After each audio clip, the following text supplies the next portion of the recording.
we are live. I'm just checking this. Everybody give me a second if we are live on the page itself. But this is Nora Wendel here with the photo forest. And joining me today is Cynthia Schomp, all the way from Colorado. I'm in Bali and Cynthia is in Colorado. So we are here to talk about websites, right? Cynthia has web presence boss, but she also has loads of other companies I just found out, which we'll get to later. And her zone of genius is really in building lead generating machines for websites. So Cynthia, give a little bit of an introduction to yourself. So I have been building websites since 2002, about 8 years ago. Not my thing. But I did spend some time in the military in between, and college as well. So I started it out while I was in high school, building websites for friends, blog posts, or blogs for them to post to, kind of like a live journal thing. And then from there, the school caught on that I was doing this, so I built out a journalist platform for a football team, newscasters there. And then from there, I got into working for a modeling agency as their web designer in New York City. And from there, I moved out to Florida where I was going to school, and I did some websites for restaurants and bars down to the beach. And I've always been an entrepreneur, even from like the start. So. All right. I really want to get down to it because you're like, okay, so you just told me that you've basically been doing websites and online thing for a good many number of years. And like as we were doing the pre-interview, you're like, oh, I'm doing this, this, and this, and this. So let's get down to it, right? So first of all, you build membership sites, which are basically for entrepreneurs nowadays, and they focus a lot on e-courses, right? But before you get into that, I just want to tell the audience how many other things you also do. You also build sales pages, and you build your own platform where people can use to build sales pages. What's it called? What's the goal for that? No, what's it called? The sales page platform? It's webpresenceboss.com. It's the membership site that I built. And there's a platform inside of it called Boss Sites, which allows you to build regular websites, kind of like using a point-and-click builder like Squarespace or Wix. And it's built off of WordPress, so you have the power of WordPress behind your website. You're not limited like you do with another company. And there's different tier levels giving you access to extra features like building your own membership site, building your own sales pages, adding on commerce to the store. And first tier level is all about the bloggers giving them the tools for their search engine optimization. Amazing. Amazing. So we're going to get into that in a second, because the third business you said you're doing, which I think is amazing, is called Designer on Demand, right? And it's basically, I've got my notes here, it says it's chat support on demand, help for your website. It's also a membership site, but if people get stuck, they can join. They've got a big button, you said, that clicks Designer on Demand, and then you can get help, email support, or help for when you get stuck, because many people don't want to hire a designer for their websites. They want to do it themselves, right? So I love the concept that you've got this platform where people can be like, hey, I really need some help. Many people don't know who to use. All right, so I just have Amber saying the connection is not very good, loud buzz, and I can hardly hear Cynthia. So Cynthia, you might have to put some headphones on. So thanks, Amber, for saying that. When Cynthia puts her headphones on, can you let us know if the audio is better? Let's see. Thanks for pointing that out, Amber. Because us here, it's all fine, but it's the viewers which really counts. So Amber, she's got headphones on now. Cynthia has headphones on now. So let us know if you can hear better. Hi, Amber. And there's can you hear us a little better? Dylan Ross. I can actually hear you much better now as well. So let us know if the audio quality is a little bit better. We'll just continue. So tell us a little bit about the Designer on Demand. So Designer on Demand is you pop onto webpresenceboss.com membership site, you order your membership, or you can pay hourly. Members get the better rate. So hourly without a membership is $97 per hour for screen share help. Members can also jump on there, and it would be $47 per hour, half hour. Sorry, I'm saying hour and it's half hour.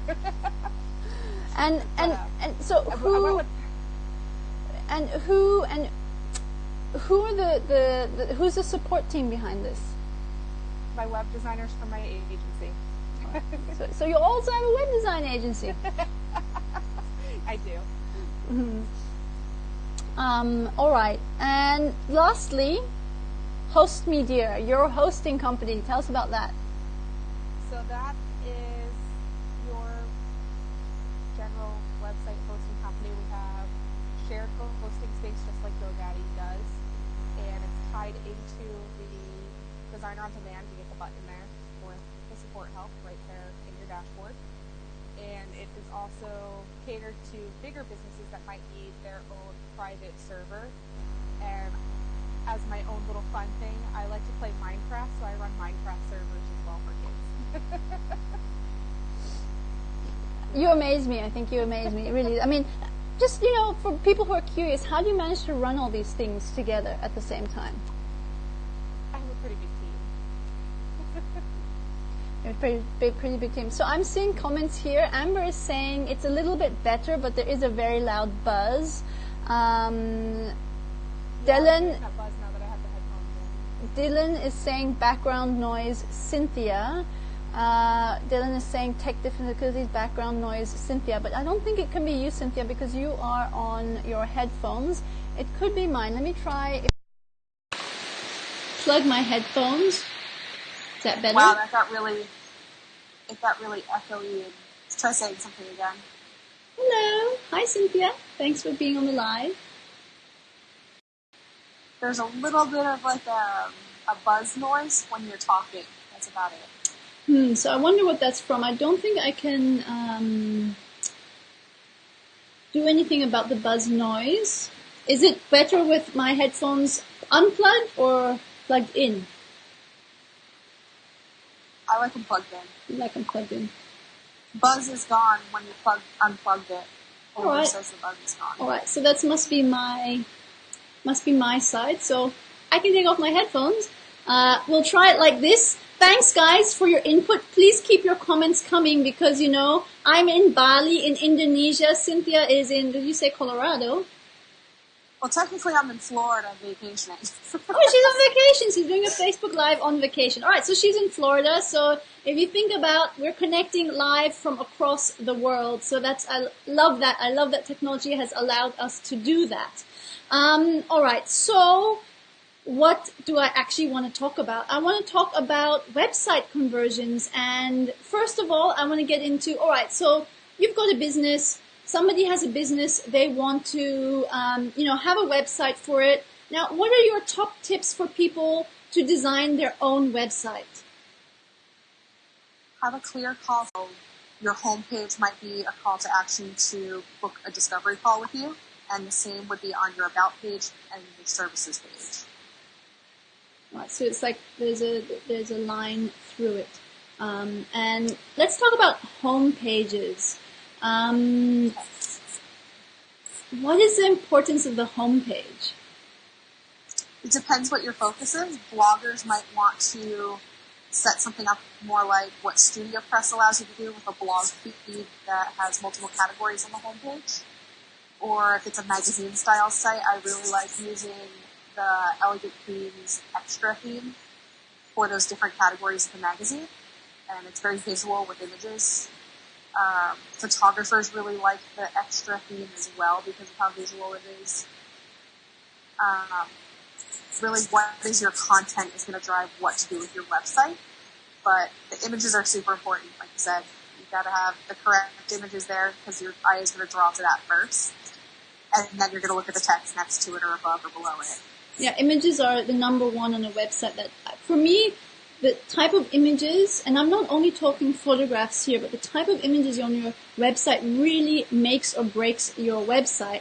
And I actually wrote a blog about this, and you can go and look at it at thephotoforce.com/website. I'll put the link in the comments, and it's basically the guide to using what type of images where on your website. And yeah, I can't stress the importance of great imagery on your website. If you go to your favorite website and have a look, why is it that you like it? I can almost guarantee it's because they have beautiful images, photographs, maybe graphics on their website. It really makes or breaks a website. So my question to you, do you think the home page is one of the most important pages on your website? Yes and no. It depends how you're running your business. If you're more into lead generation, your sales pages are going to be more important, and then your home page would come second. The home page, if you're doing search engine optimization, is a very important one because they're going to land on that article that you wrote first, and then the next thing they're going to check is your home page and about page. I have quite a few people of my friends who really stress the importance of the about page because it's probably not the most important page on your website, but if you think about, okay, people land on your website, they read a little bit about, what you have to offer, then most likely the next page they go to is like, who is this person, right? Right. So if you watch your Google Analytics, you'll notice that the About page has a lot of traffic to it. So what's your tips for the About page? How can we have a killer About page? Like, what content do I need to put on the About page? So I had a little PDF, kind of like a Mad Libs, to fill out for my clients to create an About page. And the very first thing was a headline describing what you're about and who you help and how you help them. And then it went into what makes you qualified for that, any certifications you might have, life experiences you've gone through, mentorships you've done, people that have gotten success working with you. And then another fun part of the About page to kind of break it up and make it not so business is add some fun facts about yourself. Maybe some family photos, picture of your dog if you're a dog person. Like me, I have a service dog. Her name is Tammy, and she is 10 years old. So I have that on my About page with a cute picture of her. I love doing photography for fun, so I have like these really high quality, awesome photos of my dog. So what I love to say in the About page is I love to tell my clients that make it as fun as possible because I want to see your personality in your About page, right? Who are you? Because people are more likely to connect to your personality than just text. So images, again, are really important.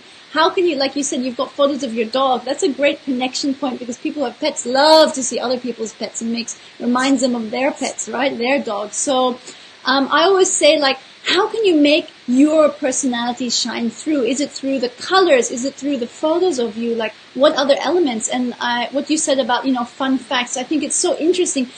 People love to have behind the scenes of your life as well, right? So those snapshots behind the scenes or have a little bit of a video. Facebook Live is massive now. Embed some of your Facebook Lives of you talking and a tour around your workspace or something like this, I think works really well. As well, and this Mad Lib, I would love for you to share it in the comments if you want this, or a link to it where people could, go and fill it out because it just brings me back, when I was a child, 16, I loved Mad Libs, I did them all the time. They were so fun. Me too. That's why I came up with those. I love it. That's such a great. That's such a great thing. So if you wanted to link that in the comments where people could find your About page, Mad Lib for the About page, that would be amazing. All right. It's not matching my brand currently, but sure. Quickly. In the next, half an hour after the interview, you can change the branding if you want. Right. Turn it all blue real quick. Turn it all blue. Let's talk a little bit about conversions on your website. So how can you optimize your website for conversions? Quite a few ways. A lot of things that I see wrong with do-it-yourself websites is people will put text over top of images, and the text blends with the image. Like they're using white text over top of an image where they're wearing a white shirt. And on one screen, it might not be over top of the white shirt, but if I go to a smaller screen, it will. It's hard to read. So knowing how your audience is viewing your website and what screen size they're using will go leaps and bounds for conversions. And a good way to check that is your Google Analytics, because there's a section that will tell you what screen size they are on, what browser they're using, even down to what device they're on. Are they using an Android phone? Are they using an iPhone? Did they come to you from a BlackBerry? You'll know exactly how they got there and what they're using. I think that's really important because so many of us, and like I'm guilty of this as well, we design for the webs, for desktops, right? For laptops, for computers. And then we're like, okay, cool. We know that the theme has, we'll drag the browser and we know the theme is mobile responsive and we're like, cool, done, set, right? And then we don't consider anything else in between, like different screen sizes on the desktop or like the iPad or the, other devices like that. So, I'm guilty of that as well. And I think I think Google Analytics also scares lots of people because it's so vast and it's like, what do you look for, right? Right. I did a little mini tutorial, like get acquainted with Google Analytics in my Facebook group. And I shared it into my membership area too, which my membership, by the way, has a free level. I give away all of my courses for free. I don't charge for them. If you need help, that's when you start getting charged. Oh, that's great. So just tell us the link to your membership site where people can go see. Webpresenceboss.com. Webpresenceboss.com. I'll add that link into the comments as well after the Facebook Live finishes. So if anyone's just joining us now, welcome. This is Cynthia Schomp and Nora Wendel, hosted by The Photo Forest, and we're discussing all things websites, conversions on websites. And if you guys have any questions, pop them into the comments and we'll answer them for you live. I wanted to talk a little bit about, so we've talked about, what's really important on a home page. Probably the second most important page on your website is the About page, so make sure it's fun. You've got your personality shining through so people can relate to you. I see Joanna has just put the link, webpresenceboss.com, into the comments. Thank you for that, Joanna Ray. It's nice to have a loyal following who does stuff for you. We've also talked a little bit, sales pages. I'd love to talk a little bit about sales pages which are on your website because I have a lot of my clients who don't want to go with lead pages or ClickFunnels, and I know you also have your own platform. But let's talk a little bit about if you wanted to do your own sales page, like using a theme like Divi, right? What are the elements that are really important on a sales page? So the countdown box is a big one, giving that little bit of urgency to sign up before this date. Otherwise, you're going to miss the early bird pricing, or you might miss the whole thing in general. Another important one is big, bold headlines. I try to do graphics less. Sure, I'll use background images, but I kind of go with less distracting patterns that still match the brand. Because you want them to focus on the text of what they're getting. And I'll use icons pretty frequently throughout it. So I'll use like the PDF, an icon for a PDF, an icon for playing the program, and try to keep it in line so that your eyes are always following down the page rather than looking off to the side at pictures and trying to go other places. So that's important with sales pages. For content copywriting, you want to do who it's for, who it's not for, what are they going to get out of it, kind of hit some pain points there. I'm not exactly a copywriter, but I've done enough sales pages to kind of learn the tricks of the trade there. Interesting about the countdown, the countdown timer. Like, I find it like a really salesy tactic, but it's like it works. People have that fear of missing out, right? So even though it's like, I don't like to put it in, I know if I put it on, you look at it and then it's like, oh, I've only got a day. Okay, I've only got 3 more days. I've only got 2 hours. But what I hate is, and I've seen this with a few really big name people out there in marketing, and I'm not going to name who it is, but it's at 0 and nothing happens. Like, everything is still there, and I check back a day later and it's still all 0, 0, 0, and you can still purchase the course and you can still do it, and I'm just like, hey, that's not fair. Like, I feel like kind of like, cheated in a sense. So if you do put a countdown timer on, make sure that when it's at 0, everything closes, because that's not fair to the audience, I think. Joanna's on here. She's one of my new clients.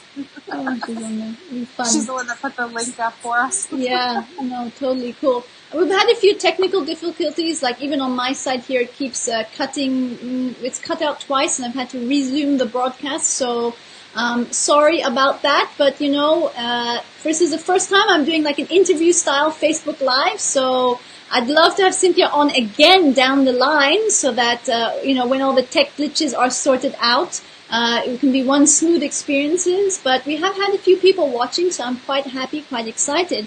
So tell me, what else? If someone were to come to you for a website, what do you tell them? We'll start with what their end goal is and where they want to go in the next year to 2 years. And then further down even to where do you want your business to be sitting in 5 years, so we can make sure we can support that. Typically, we'll start someone on that's just starting out new to business with at least a blog so that they're building content, because you want to build your authority with the search engines. This way they show you first in search ranks as you grow and you get that authority. It's easier to rank if you're already generating valuable, unique content. So that's where I start everyone, is at least a blog. And at least a blog, but so many people don't want to blog, or they like the idea of blogging, and I get this with my clients all the time, but then they don't update their blog. And it's like, it's there, 2 articles for a year, and I'm like, rather don't have a blog if you're not going to update the content. So you're saying at least start with a blog, but how do you tackle that problem of no new content? So I kind of have a business coach on my team that is working with the new business owners, and she gets them in the habit of anytime you make content, it's on your website first, membership area. So we kind of elaborate on those blog posts, make them into full-length courses sometimes. I always tell people as well that outsourcing nowadays is so affordable that, if you can't write your content yourself, then just outsource it to somebody who can, write a few blog posts for you and schedule at least one every 2 weeks or one every 3 weeks. At least you have something coming out. And I also say, if you don't like writing, I can write, but it takes me a really long time. What I do instead is then I record a video and I have it transcribed, like you're saying, or then I just embed the video, right? Because not everybody needs to be a writer, Not everybody wants to be on video either. So, I think this whole, we are in the age of content consumerism, right? But people also really read content. People are more and more curious every day. So if you can manage to write content which people are searching for, then I shouldn't say write. If you manage to produce content that people are searching for, then it's such a big bonus to get traffic to your website. Yeah, at least record the videos or an audio like a podcast style and have someone do search engine optimization for it so that you pop up for content. That'll help you gain authority that way. And I'm laughing because you say to transcribe the videos to make your content. I actually am working with someone who's writing a book for me, and we keep doing interview style Zoom chats like this to get the content done, and she just has someone transcribe it to write it into the book. I mean, I think people have this stigma that, I'm going to write a book. I have to write it 100% myself. Or I've got a blog. I have to write every single blog post myself. But in reality, there's so many other ways you can think about it and come to it. So exactly, if you do have an interview style, then, with someone on Zoom or something, then, record it, capture it, send it to someone who can transcribe it, make a blog post out of it, or make a PDF freebie opt-in out of it, and And I am just learning this in my business as well. So you're way ahead of me, Cynthia. But I used to do everything myself. So this means I was totally stressed out. I was like pressure. I was like, oh my God, I haven't written the blog post, or I haven't recorded, you know. And so knowing that, you know, you don't have to do it yourself, or you don't have to write the blog post, but there are other ways you can get there, I think is such a relief to people online. Right? So, all right. So we've had a nice chat. Is there anything else you'd like to mention, talk about before we end? I'm just excited to be here, and I really like your stock photos. They're adorable, a lot of them. Yeah. Oh, thank you. So you know, part of this weekly interview series is because I'm launching a big new website, online membership site actually, called The Photo Forest, and it's real life, diverse stock photos, but it's where members get to request the specific photos that they need. So it's a kind of need basis, and I have photographers from around the world that are contributing their photos depending on the requests that come up. And it's launching in this week, 6 weeks. 6 weeks. I'm very excited, but it also means I'm totally like in the launch process right now. So my to-do list is never ending. But I reached out to Cynthia because I follow her Facebook page. And Cynthia, I must say, your Facebook page and the engagement and the questions you ask there is simply stunning. I love it. Every time I see a post and you're like asking people to share their ideas, or you're asking people, I don't know, it's just if you're not following Cynthia's Facebook page yet, and is it your business page, or do you post on your profile page? I've been doing it on my profile page, but I'm going to start doing it on my business page now too, because I noticed the engagement is awesome. Yeah, so I'd be interested to connect. It's an all community. Yeah, I'd be interested to see whether or not the same engagement will happen in your on your business page as it does on your profile page, because I've kind of been experimenting with that as well. And I know Facebook, if you have a business page, you know, wants you to boost posts and pay for ads, right? Mm-hmm. So I think it'd be interesting. Yeah. So I don't know, you might get a whole flurry of new Facebook friend requests after this, this Facebook Live. I'm almost maxed out on friends. I have maybe 300 more spots, so you'll have to join my Facebook group, the Web Presence Boss group. Yeah, there you go. We'll post that in the link as well, Web Presence Boss Facebook group, where you can hang out and get more juicy information from Cynthia about how to convert from your sales pages. She's got membership sites. She knows all about she's got a hosting company as well. She's got Designer on Demand to help you out with your own website. I love it. I love it, Cynthia. So thank you so much for joining me on this live. Even though we had a few tech difficulties, that's okay. That is life. And I really hope to connect with you again soon. And I'll probably have you on for another Facebook Live maybe in a couple of weeks. And maybe we can concentrate maybe just on sales pages or something like that. If you want Cynthia on again, post it in the comments, and post if you have a question as well. I'm sure Cynthia would be happy to answer it, and so will I. And I think that's it for now. Thank you, Cynthia, so much for coming on your vacation in Florida. You said, right? Doing a Facebook Live on vacation in Florida. And I am here in Bali. And all the links will be updated in the description and in the comments of this Facebook Live. So thank you so much, Cynthia. Thanks for having me. Bye.